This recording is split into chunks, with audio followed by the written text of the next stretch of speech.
నమస్తే. శ్రీమాత్రే నమః. శ్రీ గురుభ్యో నమః. మనకి మన ఖగోళంలోనూ మన జ్యోతిష శాస్త్రంలోనూ ప్రతి వ్యక్తికి కొన్ని యోగాలు సంప్రాప్తమవుతాయి. ఈ యోగాల్లో రాజయోగము, మహారాజయోగము, లక్ష్మీ యోగము, ఇలాగా కుబేర యోగము, ఇట్లా చాలా యోగాలు వస్తూ ఉంటాయి. అయితే మనం నిత్యకృత్యంలో కూడా అనుకుంటూ ఉంటాం, మనకు ఆ యోగం ఉందో లేదో అని. మీరు ఆ మాట వినే ఉంటారు.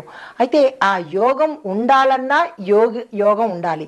అంటే ఏ యోగం మనకి ఉండాలన్నా ఆ యోగం ఉంటేనే మనకి ఆ యోగం కలిగే అవకాశం కనబడుతుంది. అయితే ఇప్పుడు మనం ప్రస్తావించుకునే విషయము కుబేర యోగము. అందరికీ ఆశ్చర్యం కలిగించవచ్చు. కుబేర యోగం ఏంటి? మహాలక్ష్మి యోగము విన్నాము, లక్ష్మీనారాయణ రాజయోగం విన్నాము, మహారాజయోగం విన్నాము, గజయోగం విన్నాము, ఇట్లాగా రకరకాల యోగాలు విన్నాము. ఈ కుబేర యోగము అంటే ఏంటంటే, కుబేర యోగం అనేది మన జాతకంలో, అంటే ప్రతి వ్యక్తి యొక్క జాతకంలో శుభయోగము. ఈ యోగం కావాలని ప్రతి ఒక్కళ్ళు అనుకుంటారు. లక్ష్మీ యోగము, కుబేర యోగము ఎవరికి వద్దు చెప్పండి?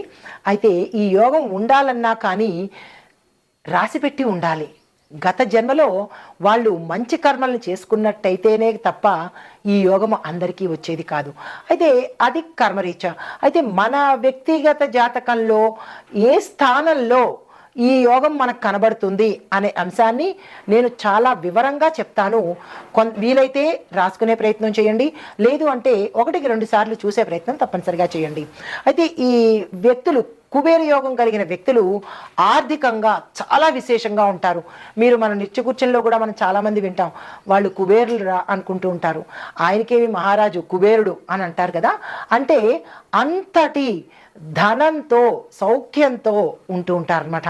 అయితే ఈ ఎలాగ మనం వాళ్ళని ఐడెంటిఫై చేయొచ్చు అంటే కనుక, వారికి ధనం ఉంటుంది, సంపద ఉంటుంది, భోగభాగ్యాలు, రాజయోగము అంటే లీడర్గా ఉండడము, పదవుల్లో ఉండడము, ఇలాంటివన్నీ పొందే అవకాశం కనబడుతుంది. అయితే ఎలాగ మనం గుర్తించుకోవాలి వాళ్ళని అంటే, మనకి నిత్య జీవితంలో తెలిసిపోతూ ఉంటారు. వాళ్ళకేం కుబేర్లు, వాళ్ళకేం మహారాజులు అంటూ ఉంటాం అనమాట. అయితే అవి ఎందులో కనబడతాయి మనకి అంటే కనుక, శ్రీమంతత అంటే పుట్టుకతోనే శ్రీమంతులుగా పుట్టడము, తర్వాత వ్యాపారాల్లో విజయం రావడము, ఆకస్మిక ధనప్రాప్తి రావడము, లక్కీ డ్రాల్లో కానీ లాటరీల్లో కానీ అందరికీ రానిది వాళ్ళకి మాత్రమే పదే తగులుతూ ఉంటుంది. అంటే వాళ్ళకి కుబేర యోగం ఎక్కువగా ఉన్నట్టు అనమాట. కొంతమందికి ఎక్కువగా గౌరవం, రెస్పెక్ట్, ఎక్కడికి వెళ్ళినా సరే అతి సామాన్యంగా వెళ్ళినా వాళ్ళని గుర్తించడము, వాళ్ళకి గౌరవం జరగడము జరుగుతుంటుంది. అంటే వాళ్ళకి కుబేర యోగం ఉన్నట్టు అనమాట. ఇలాంటివన్నీ మనకి ఎలా తెలుస్తాయి అంటే, చూస్తే తెలుస్తుంది. కానీ మనకి మనం తెలుసుకోవాలి అంటే కనుక, మన జాతకంలో ఏ స్థానాలు బలంగా ఉంటే మనకి కుబేర యోగం ఉంటుంది అనే అంశాన్ని మీకు సవివరంగా తెలియచేస్తాను. అయితే కుబేర యోగం ఏర్పడే పరిస్థితులు ఎలా ఉంటాయంటే, మొదటగా లగ్నాధిపతి, ధనాధిపతి బలంగా ఉంటే కనుక కుబేర యోగం ఉంటుంది. బలంగా అంటే ఎలా అంటే, లగ్నం బలంగా ఉండడమే, లగ్నాధిపతి శుభస్థానంలో ఉండడము. అంటే ప్రతి ఒక్క లగ్నానికి ఒక అధిపతి ఉంటాడు. ఆ లగ్నంలో ఏ గ్రహం ఉందో ఆ గ్రహము శుభస్థానంలో ఉండాలి. నీచ స్థానంలో ఉంటే ఎంత లగ్నం బాగున్నా కానీ నీచయోగం ఉంటుందే తప్ప ఆ బలం అనేది రాదు. దీంతో ఇంకొకటి ఏంటంటే, ధనాధిపతి బలంగా ఉండి లాభభావము లేదా అంటే లాభస్థానము లేదా ధనస్థానము కూడా అనుకూలంగా ఉండాలి. అంటే ప్రతి వ్యక్తి జాతకంలో లగ్నంలో ఎవరున్నారు, వాళ్ళు లాభస్థానంలో ఉన్నారా, దానితో పాటుగా ఇంకొక పాయింట్ ధనస్థానము. అంటే మనకి 12 స్థానాల్లో లాభస్థానము, ధనస్థానము ఉంటుంది. ఈ స్థానాల్లో ఎవరు ఉన్నారు, వాళ్ళు బలంగా ఉన్నారా లేదా నీచ స్థానంలో ఉన్నారా, లేదు అంటే ఇంకొక పాపగ్రహంతో కలిసి ఉన్నారా అనేది వ్యక్తిగత జాతకం కనుక పరిశీలన చేసుకుంటే మనకి కుబేర యోగం ఉందా లేదా అనేది తెలిసిపోతుంది. దాంతోపాటు రెండో పాయింట్ ఏంటంటే, ధనభావంలో శుభగ్రహాలు సంయోగం చెందాలి. అంటే ధనభావం చూసుకున్నాము. ఈ ధనస్థానం లగ్నం నుంచి ధనస్థానం కనుక చూసుకున్నట్టయితే, ఆ ధనస్థానంలో పీనాసితనం వాళ్ళకి, ప్రతిదీ ఫ్రీగా కావాలి అన్న వాళ్ళకి, ఎదుటి వాళ్ళని మందిని దోచుకుని మేమే బాగుపడాలి అన్న వాళ్ళకి ఎప్పటికీ ధనయోగం కానీ, కుబేరయోగం కానీ, రాజయోగం కానీ, లక్ష్మీయోగం కానీ జరగవు. ఇది తథ్యము. ఎందుకు అంటే ఇచ్చే కొద్దీ వచ్చేస్తుంది. కాబట్టి ఎంత ఇస్తావో అంత వచ్చే ప్రయత్నం భగవంతుడు ఇస్తాడు. కాబట్టి దాతృత్వము అనేది పెంచుకోండి. పీనాసితనము, ఫ్రీగా రావాలి అనే దుర్గుణాన్ని దూరంగా పెట్టండి. ఎందుకు రారండి మీ దగ్గరికి? ధనం కానీ లేదా దేవతలు కానీ ఎందుకు రారు? ఎంతసేపు మాకు రావాలి, మాకు ఇవ్వాలి అనుకునే అలవాటుని పూర్తిగా దూరం చేసుకోండి. మేమివ్వాలి, మేము ఇచ్చే ప్రయత్నం చేయాలి అనే అలవాటుని, దాన గుణాన్ని అలవాటు చేసుకోండి. కఠినంగా ఉన్న వాస్తవం. అయితే గోరక్షణ, అన్నదానం చేయండి. ఎంతసేపు మనమే తినడం, మనకే రావాలి అని కాదు, ఎదుటి వాళ్ళకి ఇచ్చే ప్రయత్నం చేయండి. ఇంతలో అంత ఇచ్చే ప్రయత్నం చేయండి. మాకేముందండి, మాకే కనుక కోట్లుంటే దానం చేస్తాము అని చాలామంది అంటూ ఉంటారు. కోట్లున్నవాడు కనీసం కోటును కూడా దానం చేయడు. ఏది చేసినా మధ్యతరగతి వాళ్ళు, కింది స్థాయి వాళ్ళే చేయగలగాలి. అంటే పేదవాడు, మధ్యతరగతి వాడే చేస్తాడు. కోట్లుంటే మేము చేస్తాము అంటే ఆ కోట్లు రావాలన్నా కానీ మనం ప్రయత్నం చేయాలి కదా. అయితే గురువారం రోజు బ్రాహ్మణులకు ఏదైనా దానం ఇచ్చుకోండి. అంటే పసుపు, బెల్లము, వస్త్రము, ధనము దానంగా ఇవ్వండి. ప్రతి పరిహారాల్లో దానం ఎందుకు చెప్తాము అంటే మీ ఇచ్చే దానంలో మీ కర్మను కడుక్కున్న వాళ్ళు అవుతారు. ఎంతసేపు మాకు రావాలి అని అనుకుంటే వాళ్ళ కర్మను మీరు తీసుకున్న వాళ్ళు అవుతారు. ఫ్రీగా చేయించుకోవడము, ఫ్రీగా అడగడము, దానివల్ల నష్టాలు ఏంటంటే ఇచ్చేవాడు మీకు వదిలించుకుంటాడు, మీరు తీసుకొని దాన్ని తగిలించుకుంటారు. ఏది శ్రేష్టమో మీరే ఆలోచించుకోండి. అయితే ముగింపు ఏంటంటే కనుక కుబేర యోగము ఒక ప్రత్యేకమైన ధనయోగము.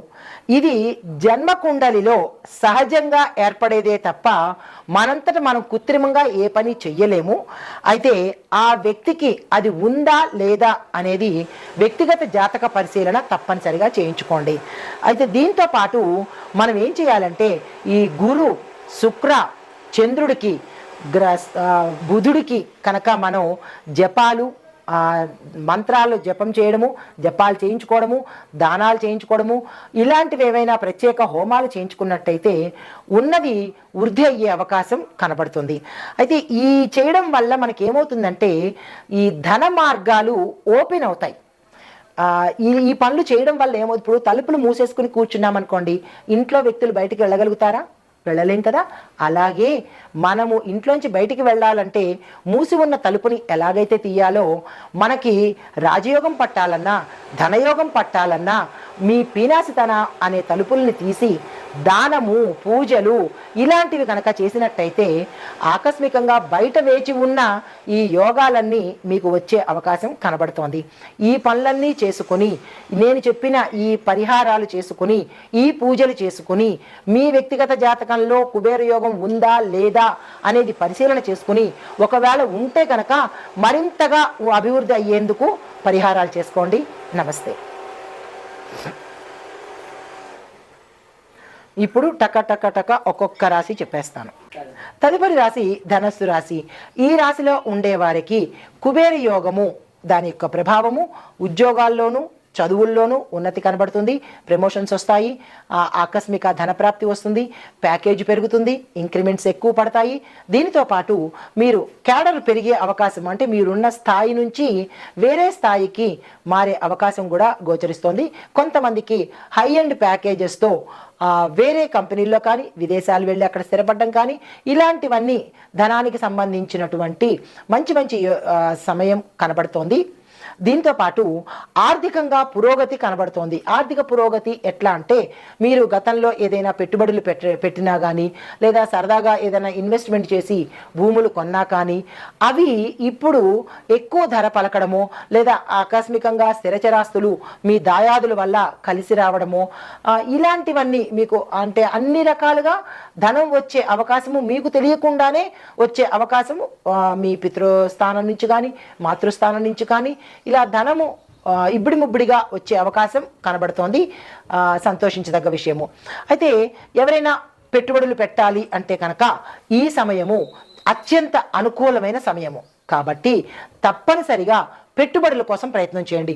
అది భూమి మీద, లేదా అంటే విదేశాల్లో పెడతారా, లేదా షేర్స్లో పెడతారా, లేదా అంటే ఎందులో మీరు పెట్టుబడులు పెడదామని అనుకున్నా this is the right time. కాబట్టి వెంటనే ఆ పని చేసుకోండి. అయితే మీకు చెప్పదగిన పరిహారాలు, గాయత్రి మంత్రం తప్పనిసరిగా చదవండి. 108 సార్లు గాయత్రి మంత్రం చదువుకోండి. దీంతో పాటు పేదవాళ్ళకి యథాశక్తి 2కో 3కో మీకు శక్తిని బట్టి అన్నదానం చేసుకునే ప్రయత్నం చేయండి. వీలైతే వస్త్రదానం చేయండి. మాకు అంత కూడా లేదు అని అనుకుంటే కనుక అన్నదానం చేయండి, విశేషమైన ఫలితాలు పొందుతారు. అయితే మీకు చెప్పదగిన మంత్రము ఓం భూర్భువః స్వాహ అనే ఈ గాయత్రి మంత్రంలో మొదటి మంత్రం ఉంటుంది కదా, ఆ మంత్రాన్ని తప్పనిసరిగా 108 సార్లు చదవండి. అదే పురుషులైతే కనుక 108 సార్లు మొత్తం గాయత్రి మంత్రాన్ని చదువుకునే ప్రయత్నం చేయండి. మాకు నోరు తిరగదు అని అనుకున్న వాళ్ళు 108 సార్లు వినే ప్రయత్నం తప్పనిసరిగా చేసుకోండి. ఇది ఈ రాశిలో ఉండేవారికి చెప్పదగిన కుబేర యోగం యొక్క ఫలితాలు, ప్రభావాలు, మంత్రము, జపము. నమస్తే.